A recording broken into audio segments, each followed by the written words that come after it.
National council of educational research and training দেশজুড়ে কর্মী নিয়োগ করবে। গ্রুপ এ, গ্রুপ বি এবং গ্রুপ সির নানা পদমর্যাদার জন্য সংস্থায় কর্মী প্রয়োজন। সংস্থার অধীনস্থ বিভিন্ন সেন্টার বা প্রতিষ্ঠানে কাজের সুযোগ পাবেন তারা। চাকরি প্রার্থীদের আবেদন জানাতে হবে অনলাইনে। এনসিআরটি তরফে superintending engineer, production officer, business manager, senior accountant, junior accountant, store officer, production assistant, technician, audio radio producer, TV producer, graphic assistant সহ পদমর্যাদায় কর্মী নিয়োগ করা হবে। শূন্য পদের সংখ্যা 173। নিযুক্তদের কলকাতা, আহমেদাবাদ, বেঙ্গালুরু, গুয়াহাটি, ভুবনেশ্বর সহ অন্য শহরের সংস্থার কার্যালয়ে পোস্টিং দেওয়া হবে। পদ অনুযায়ী আবেদনকারীদের জন্য বয়সের ঊর্ধ্বসীমা স্থির করা হয়েছে 27, 30, 35, 40, 50 অথবা 70 বছর।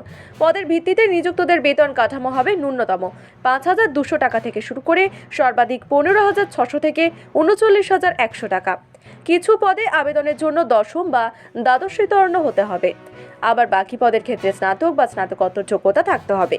আবেদনের শর্তাবলী মূল বিজ্ঞপ্তিতে বিশদে জানানো হয়েছে।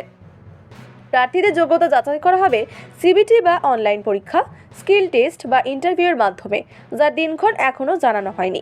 আগ্রহীদের সংস্থার ওয়েবসাইটে গিয়ে সমস্ত নথি সহ আবেদন জানাতে হবে। প্রার্থীরা যে গ্রুপের কোন পদে আবেদন জানাতে ইচ্ছুক তার ভিত্তিতে আবেদন মূল্যের পরিমাণ হবে 1,000, 1,200 বা 1,500 টাকা। সংরক্ষিতদের জন্য ছাড় থাকবে। আগামী 16 জানুয়ারি আবেদনের শেষ দিন। উপস্থাপনায় মধুমিতা, বিবি নিউজ।